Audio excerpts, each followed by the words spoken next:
박혜상의 쌩쌩송 역사 인 가요.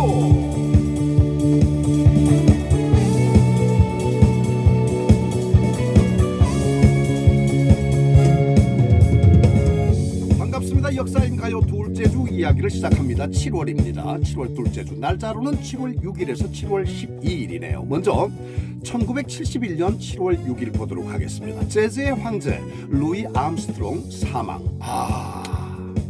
정말 엄청난 엔터테이너가 가신 날이군요. 여러분 기억나세요? 녹음 중에 악보가 바닥에 떨어져요. 그런데 이 상황을 NG 그래가지고 다시 녹음을 하게 되면 그때 예전에는 LP판 플라스틱 이걸 다시 깎고 지우고 해가지고 녹음을 다시 해야 돼요. 그 과정이 여간 복잡한 게 아니었어요. 그때 아차 하는 모두가 깜짝 놀란 이 순간에 트럼펫을 불던 사람이 느닷없이 트럼펫을 내리면서 마이크에다 입을 대고 뭐라고 소리를 넣습니다. 빠바바바 띠리띠리리리 빠빠. 이거 밖에서 들어보니까 연출자가 괜찮거든. 그대로 진행을 하게 됩니다. 그리고 그대로 음반을 발매를 했는데 대박이 터지게 되죠. 그 이후로 이것을 갖다가 스케치라고 해가지고요. 창법으로 아예 굳혀놓습니다. 스케치 창법. 이게 그전부터 있었지만 실제로 스케치란 창법으로 널리 보급된 것은 바로 이날 이 녹음 때문에 있었던, 그래서 바로 이 루이 암스트롱의 즉흥 연주, 입 연주로 인해 가지고 스케치 창법이 널리 보급이 된 겁니다. 스케치 창법의 대부라고 그러죠. 네. 스케치란 말이 나왔으니까 말인데 이것은요 우리나라에서도 굉장히 그 스케치를 잘 하시는 분이 계세요. 대표적으로 조용필을 들 수가 있습니다. 여러분 오래전 기억나세요? 띠띠띠리리 띠띠띠리리 띠띠띠리리 띠띠리리 고추잠자리 맨 뒷부분에 보면 나오잖아요. 참 엉성하긴 하지만 아마 알아는 들으셨을 거예요. 그런가 하면 또 이 정말 보컬의 신이라고 불려주는 요즘 이승철 씨. 와 정말 잘해. 뭐 스바다다다리 이거 전부 스케치예요. 이런 게 전부 스케치예요. 그러니까 이승철 씨가 굉장히 뛰어난, 일반인들은요 따라 해놓고 금방 해놓고도 어떻게 했는지 자기가 했던 걸 한번 하라 그래도 따라하질 못합니다. 왜 그런가 하면 이게 뜻이 없거든요. 그러니까 기억할 필요가 없는 거예요. 뜻이 없는 그런 그 특별한 음절에 적절히 자신이 감흥을 곁들여 가지고 열정을 더하는 그런 거 본래 재즈 특유의 즉흥 애드립 가창법인데 이게 지금 가요로 옮겨와서 조용필 씨가 그렇게 하고 또 이승철 씨가 그렇게 하는 거거든요. 가장 쉽고 간편하게는 라라라라라라라 루루루루루루 이런 게 다 스케치예요. 네. 이 마디를 채워 나가는 거잖아요. 아무런 뜻이 없거든요. 네. 그래서 이런 창법이 지금 가요에 유입이 돼가지고 굉장히 많이 사용이 되고 있는데 이 스케치 창법을 대중화시킨 사람이 바로 루이 암스트롱이다. 그 사람이 1971년 7월 6일 재즈의 황제라는 닉네임을 안고 사망을 한 그날이다 라는 걸 말씀을 드리는 겁니다. 루이 암스트롱이라는 이 엔터테이너가 걸어온 길이 정말로 많은 사람들, 특히 불량 청소년들에게는 뭐랄까요, 굉장히 큰 희망이 되고 있습니다. 무슨 얘기냐? 루이 암스트롱이 그 엄마가 미혼모예요. 16살 때 루이 암스트롱을 출산을 합니다. 그리고는 어려운 환경 때문에 이 아이를 키울 수가 없어서 매춘을 생업으로 하게 돼요. 다시 말하면 몸을 팔아서 아이를 키우게 되는 거예요. 이 환경이 이게 오죽하겠습니까? 11살 때 학교를 그만두게 돼요. 11살 때 학교를 그만두고 의붓 아버지가 갖고 있던 권총을 밖으로 가지고 나와가지고 막 그냥 그 하늘에다 난사를 한 거예요. 공중에다가 뭐 울분이 쌓였는지 아니면 장난인지 모르겠습니다만은 그래서 공중에다 대고 권총을 난사했다는 그 죄목으로 체포가 돼가지고요 어린 나이에 소년원을 들어가게 됩니다. 정확히 말하면 흑인 소년 감호소예요. 여기 들어가서 브라스 밴드를 하기 시작하는 겁니다. 그러면서 음악인 루이 암스트롱이 실제로 태어나게 되는 거죠. 물론 어린 환경에 11살 때까지 학교를 다니면서 주변에 굉장히 좋은 분이 계셔서 악기를 하나 선물을 해줘요. 그래서 그 악기를 가지고 본인이 스스로 음을 독파를 해냅니다. 그 독파한 실력으로 소년원에 가가지고 브라스 밴드 연주를 하는데 일단 음을 알고 있으니까 기본적인 음감이 완벽하게 잡혀 있으니까 브라스 밴드의 그 마스터 하시던 분이 칭찬을 한 거예요. 칭찬을 하고 직접적으로 지도를 하게 됐고 그 선생님의 모든 걸 그대로 다 이어받고 굉장히 훌륭한 연주자가 돼서 나옵니다. 그리고는 곧바로 음악계에 팔려나가게 되는 거죠. 그야말로 여기저기서 부르는 그렇게 팔려다니면서 음악을 하게 된 겁니다. 루이 암스트롱 대단한 사람이에요. 음악을 독학한 사람입니다. 여러분 기억나세요? 이런 노래 Oh when the sands go marching in Oh when the sands go marching in 뭐 목소리 뭐 이런 목소리 있잖아요. 그분이 루이 암스트롱이에요. 우리나라는 김상국이란 그 가수가 계셨는데 그 돌아가셨어요. 이 김상국 선생님이 이 노래를 똑같이 목소리를 어쩜 그렇게 똑같이 불렀는지. 그래서 우리나라에 이 루이 암스트롱이라는 사람이 실질적으로 대중들에게도 많이 알려진 거예요. 네. 갑자기 김상국 선생님 정말 만담이 그리워지네. 되게 재미있는 분이셨거든요. 노래도 잘 불렀어요. 불나비 같은 노래. 이따 불나비 한번 불러볼까? 네. 자, 1998년 7월 7일로 옵니다. 박세리, 등장하네요. 98년 US 여자 오픈 골프 대회에서 우승. 그래가지고 다시 한번 또 국민들에게 희망을 안겨줍니다. 역시 영원한 세리 공주예요. 1994년 7월 8일 김일성이 사망한 날이네요. 정확히 1년 후 1995년 사망 1주년 때 시신을 공개를 했었죠. 2012년 7월 9일 병신춤의 대가 공옥진 여사가 별세를 하셨습니다. 저는 저 선생님을 진짜 꼭 다시 한번 뵀었어야 되는데 왜냐하면 제가 처음 만났던 게 학교에서 대학 축제 때 선생님을 한번 초빙을 했어요. 하얀 치마 저고리를 입고 하얀 버선을 신고 올라오시는데 이 손짓 하나 발 버선짓 걸음 하나하나가 진짜로 혼이 실려 있다는 것을 어린 대학생인 제가 정말 옆에서 보면서 잠시도 눈을 뗄 수가 없었다니까요. 전 그걸 지금도 선명하게 기억을 해요. 그 이후로 한번 어디선가 뵐 기회가 있었는데 따로 뵙지를 못했었습니다.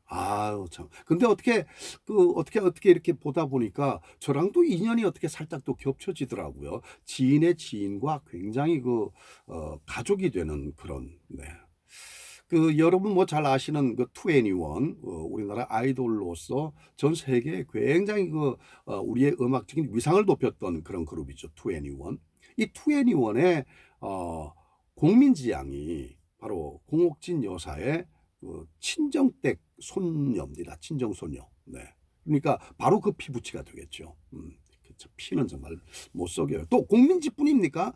공민지 양의 언니, 친언니가 우리나라 교회 음악에 지금 가스펠송 쪽으로 거의 아마 세 손가락 안에 들지 않나 싶은데요. 그런 친구입니다. 대단해요. 집안이 보면 역시 못 속여. DNA는 못 속여. 네, 공옥진 선생님. 네, 전라남도 무형문화재 1인 창무극 심청가 예능 보유자로 그렇게 알려져 있습니다. 자, 2001년 7월 10일 가수 탤런트 유명 연예인 MBC 출연 거부 선언. 이거 정말 굉장한 일인데요.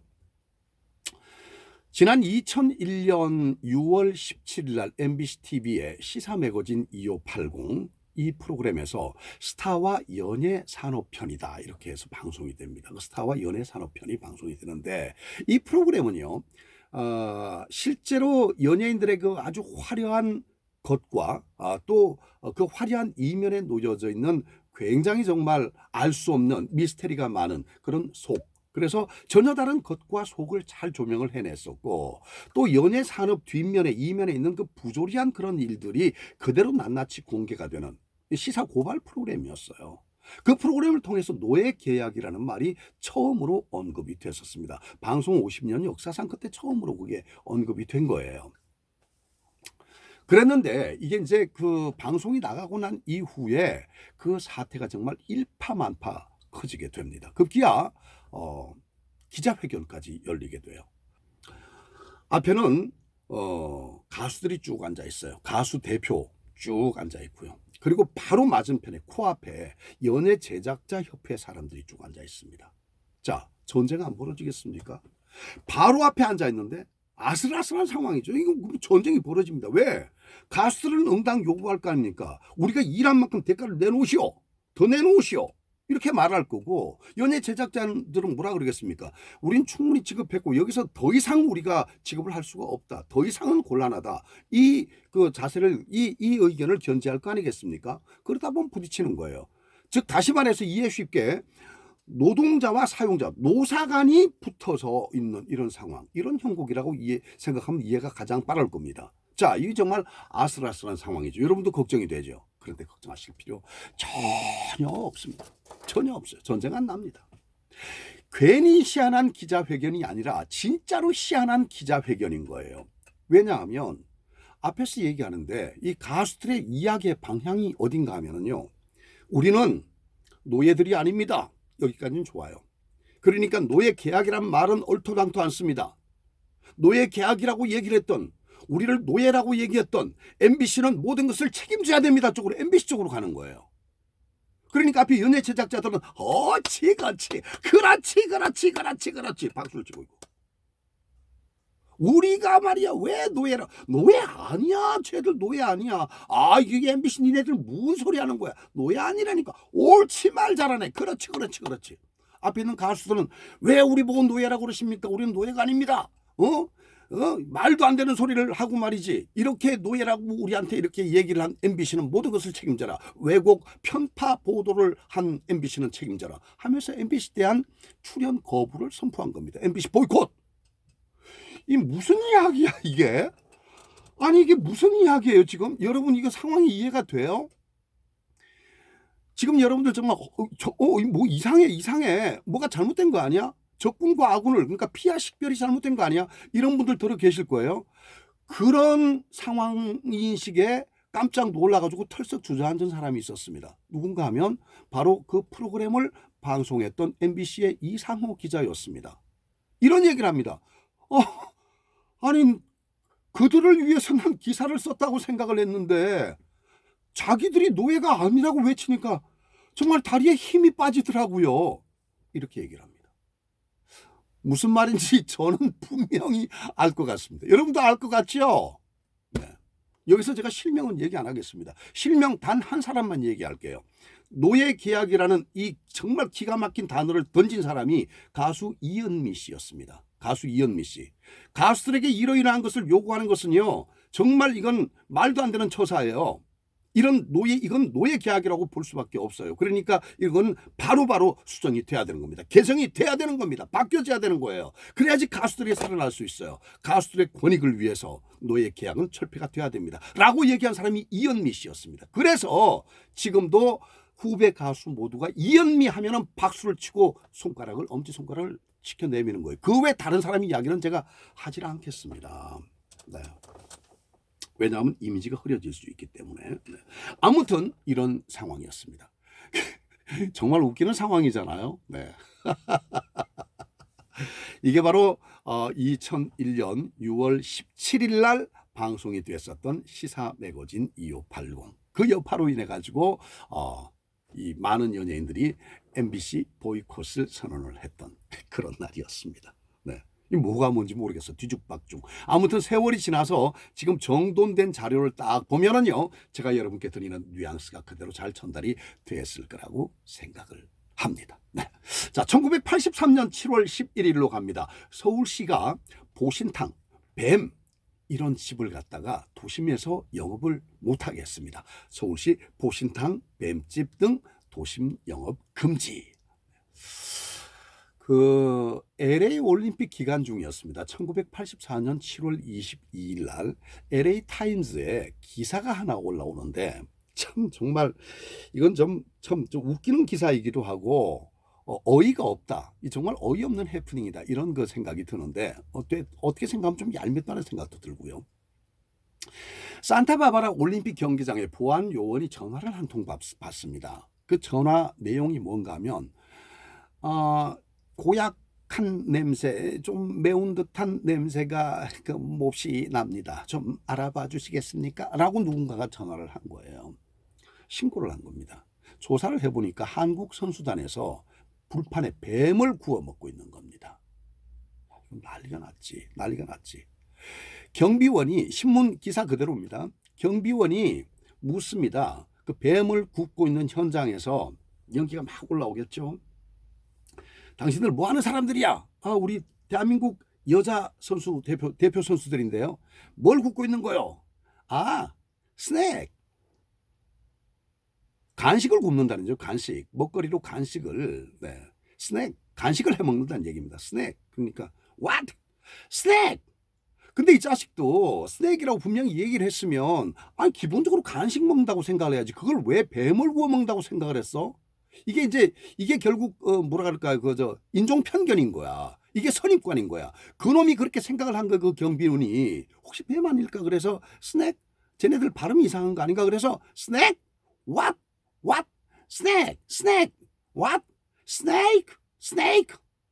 그러니까 한국 선수단이 어머 우리가 발음이 잘못됐나 보다. 그래서 스네이크. 스네이크 하면 뱀이 되잖아요. 니들이 뱀을 구워 먹는 이렇게 된 거예요. 근데 알고 보니까 그게 쥐포였습니다. 쥐포. 요게 이제 신문에 그렇게 기사가 그렇게 나왔어요.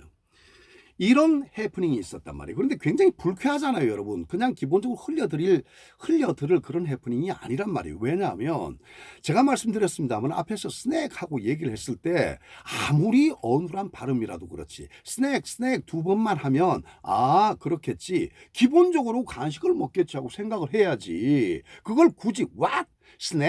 스네이크라고 물었던 그 자식의 그 머리통 속에 말이야. 죄송합니다. 아무튼 이건 인종편견이다. 이건 분명한 그 선입관의 문제다. 뭐 이런 생각이 드네요. 그래서 매우 불쾌하고 매우 찜찜합니다. 밝혀지기를 다행히 쥐포다 이렇게 이제 밝혀져서 천만 다행이었죠. 천만 다행이었는데 아무튼 그런 일이 있었습니다. 그런 일이 있었는데 그 유사한 일들이 그 당시에 여기저기 꼬이듯이 막 나타나요. 가령 예를 들면 미국의 한 동물보호단체가 한국 대사관 앞으로 3,500여 통의 편지를 보냅니다. 이게 뭔가 하면 보신탕에 대해서 단호한 조치를 한국 본국에서 취하지 않는다면 88 서울올림픽을 보이콧하겠다. 그리고 오늘 이 시간 이후로 바로 한국 상품 불매 운동에 들어가겠다라고 으름장을 놓는 겁니다. 이게 지금 동아일보에 실려있던 기사예요. 네. 이 정부가 이런 상황들이 여기저기서 뻥뻥 터지니까 우리 정부도 어쩔 수가 없죠. 부랴부랴 그냥 보신탕 영업을 전면 금지를 하게 되는 거죠.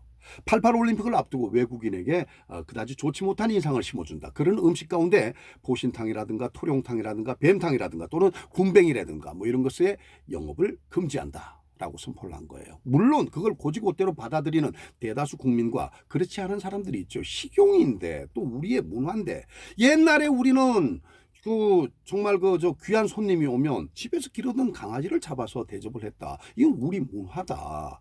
이건 그리킬 것이 없다라고 얘기하는 많은 사람들이 있고요. 또 그런가 하면 차제 잘 됐어. 요즘에 애완견 먹고 요즘에는 반려견이라고 그러는데 반려견 이걸 먹는 사람들이 어디 있어. 뭐 이렇게까지 얘기하는데 그건 누가 맞다 이런 말씀 제가 드리질 않겠습니다. 아무튼 그런 상황이 있었다라는 것. 네. 중앙일보에도 동아일보에도 많이 실렸던 자료 중에 제가 발췌를 해서 여러분께 전해드린 겁니다. 1983년 7월 11일 서울시가 보신탕집, 뱀탕집을 도심 영업을 금지했다라는 그 기사를 보면서 제가 LA 올림픽 그 에피소드까지 공개를 해드렸네요. 자, 1928년 7월 11일 이날은 한국 최초의 여류 비행사 박경원 씨가 일본에서 비행 경기 대회 3등으로 입상을 하게 됩니다. 대구에서 태어났습니다. 여학교를 중퇴하고 바로 일본으로 유학을 가지요. 그리고 유학 갔다가 서울로 왔는데요. 서울 마포구 공덕동에서 생활을 했습니다.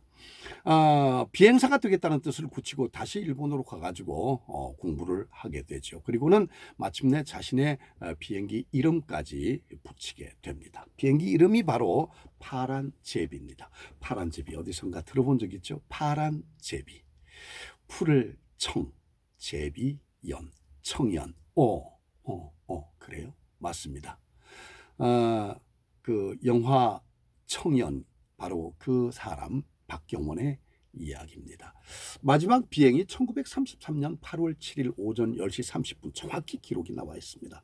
파란 제비호, 청년이죠. 청년호가 일본 하네다 국제 비행장을 이륙합니다. 왜냐하면 날씨가 굉장히 안 좋아서 말도 함에도 불구하고 결국에는 출발을 하게 됩니다.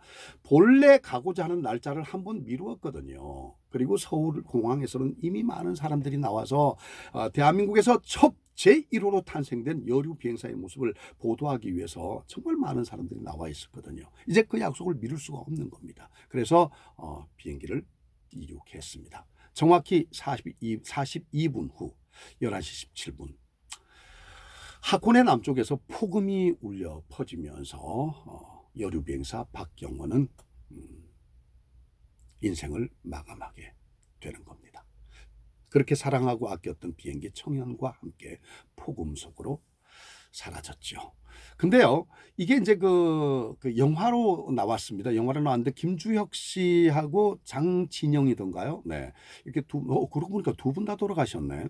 이렇게 두 분이 그 영화 속에 등장을 했었는데 이 영화가 일주일 만에 막을 들입니다. 무려 80억이라는 엄청난 돈이 들어간 블록버스터였었거든요. 그럼에도 불구하고 일주일 만에 막을 들여요. 그 이유가 참 가슴이 아파요, 여러분. 그 이유가 다른 이유 없습니다. 그저 친일 프레임에 갇힌 겁니다. 친일 프레임에. 왜냐하면 이 박경원이란 여류 비행사가 일본에 가서 공부를 하거든요. 일본에 가서 공부를 하고 일본 스승 밑에서 비행을 배우고 일본 대회에서 입상을 하고. 근데 이런 것들 때문에 결국에는 이제 친일, 그리고 존경하는 스승도 일본 분이고 이렇게 되는 겁니다. 영화가 그렇게 친일 프레임에 갇혀서 일주일 만에 막을 내리고 난 뒤에 이 사회에서 여러 가지 이야기가 나오기 시작했는데요. 회색에 관한 이야기가 나옵니다. 자, 그걸 그대로 한번 짚어드린다면 친일은 분명 아니다. 하지만 내 인생의 목표를 실현하기 위해서 그들의 신식학문을 배웠다. 그들을 스승으로 했다. 그리고 그들에게 훈련받고 그들에게 교육을 받았다. 친일과는 완전 별개의 것이다. 굳이 그것을 색깔로 칭한다면 회색이라고 얘기를 할 수 있겠다. 그렇지만 그 회색도 응당히 그릇된 삶은 아니지 않나. 아니다. 그것도 친일이다. 이 영화로 인해 가지고 바로 회색에 대한 논쟁이 그렇게 일어나게 되는 겁니다. 그것도 친일이다. 아니다. 그건 친일이 아니다. 네. 여러분 생각은 어떠신지? 그렇습니다. 자, 1979년 7월 12일 참 재미있는 얘기가 나오는데요. 차범근 선수가 소속 축구팀 프랑크푸르트 팀에 입단을 한 날입니다. 여러분 스포츠 영화 중에 로키 굉장히 유명하잖아요. 그 시리즈의 마지막 편 제목이 로키 발보아, 로키의 풀네임이죠. 로키 발보아라는 제목이었습니다. 이 영화 속에 연승 가도를 달리고 있는 현 챔피언, 이 챔피언에게 과거에 날리던 그 로키가 만약에 도전을 해서 두 사람이 게임을 한다면 어떨까 하는 이야기가 나옵니다. 이거 말도 안 되는 이야기지. 벌써 영화 속에 50대 중반인데 그 로키하고 20대 말인가 30대 총각 그 선수하고 어떻게 게임, 그걸 말이라고 해. 근데 말이 돼요. 영화 속에서 이루어져요. 물론 영화니까. 네. 그런데 우리나라에 그런 얘기가 있었다. 진짜로. 아니, 왜냐하면 최근에 손흥민 선수가 정말 방방 나르잖아요. 우리 국가의 어떤 그 위상을 정말 최고로 더 높여놓잖아요. 특히 스포츠 위상을. 그렇게 되니까 느닷없이 예전에 그 차범근 선수가 다시 회자가 되는 거예요. 야, 손흥민하고 차범근하고 둘이 붙으면 어떻게 될까? 그러니까 또 한쪽에서 야, 박지성이가 빠질 수가 없지. 그러면 좋아. 손흥민하고 박지성하고 차범근하고 세 명이 나오면 과연 누가 가장 많은 박수를 받아낼 수 있을까? 누가 가장 훌륭한 선수일까? 이게 여러분 비교급이 된다고 생각을 해요. 비교가. 네? 누가 잘하고 못하고 문제가 아니에요. 셋 다 정말로 전 세계를 깜짝 놀라게 할 만큼 훌륭한 선수 아니겠습니까? 각 시대별로 우리가 보유하고 있다는 것만 해도 얼마나 스포츠계의 자랑이고 큰 국가적인 자랑인데 이 선수의 능력을 놓고 저울질한다? 참 말도 안 되는 얘기. 저는요, 여러분은 어떻게 생각할지 모르지만 저는 당연히 차범근 선수한테 점수를 드리고 싶어요. 왜? 차범근 선수가 우리나라의 외국 축구의 어떤 그 지식의 완전한 불모지였었습니다, 그때. 그런데 서독의 그 프랑크푸르트 팀으로 처음으로 등단을 해가지고요. 유럽 축구라는 걸 우리가 알게 됐잖아요. 분데스리가라는 걸 알게 됐잖아요. 그리고 그 선수들이 뛰는 모습을 우리가 화면을 통해서 보게 됐다니까. 이거야말로 정말 황무지에다가 씨를 뿌리고 개간을 한 사람이에요. 더 이상 말해 못합니까? 저는 차범근입니다. 저는 차범근입니다. 이건 되게 재밌고 유쾌하네. 네. 아무튼 그렇습니다. 그렇게 해서 차범근 선수, 박지성 선수, 그리고 손흥민 선수, 이 세 사람. 과연 누가 최고의 선수일 것인가라는 얼토당토 않고 정말 말도 안 되는 그런 얘기지만 굉장히 유쾌하게 대답만큼은 시원시원하게 저는 차범근이라고 들려드릴 수가 있습니다. 여러분도 한번 동시에 한번 외쳐주시기 바랍니다. 나는 누구라고 엄지손가락 두 개를 딱 내면서 이름을 외치면서 마무리하도록 하겠습니다. 저는요, 차범근, 박지성, 손흥민 선수 가운데 최고의 기량을 갖춘 선수는 하나, 둘, 셋, 차범근! 네, 고맙습니다. 유쾌한 기분으로 오늘의 이야기를 마무리하도록 하겠습니다. 오늘의 노래는요, 한국의 암스트롱, 루이 암스트롱이라고 불려졌던 가수, 아까 말씀드렸던 김상국 선생님 돌아가셨거든요, 몇 해 전에. 갑자기 김상국 선생님이 또 그리워지기도 하고 그렇습니다. 그래서 그 김상국 선생님의 노래를 제가 한번 준비를 해보도록 하겠습니다. 여러분, 7월 많이 후텁지근하고 짜증스럽기도 하지요. 이게 뭐 7월 뿐이겠습니까? 7, 8, 9월 앞으로 계속 날씨는 이렇지만 짜증스럽더라도 마음만큼은 뽀송한 그런 7, 8, 9월 되시길 바라겠습니다. 건강한 여러분들의 여름나기를 응원하면서 오늘의 노래 김상국의 불나비 전하면서 마무리합니다. 다음 시간에 다시 또 인사를 드리겠습니다. 대단히 고맙습니다. 역사인 가요.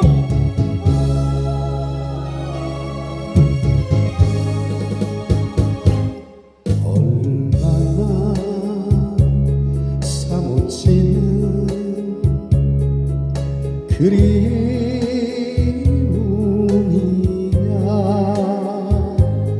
밤마다 불을 찾아 헤매는 사연 차라리 새가 되어 숨진다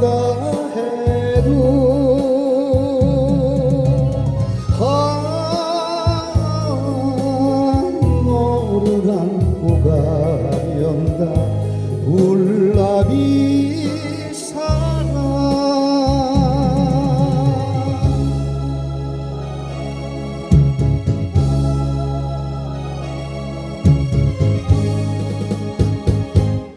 무엇으로 그나요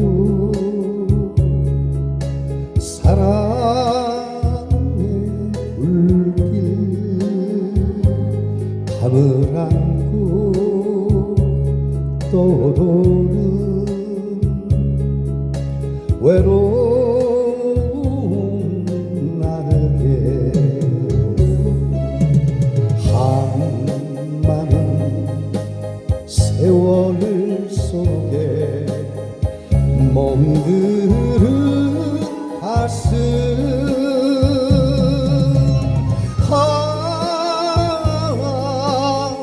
너를 안고 가련다 불나비 사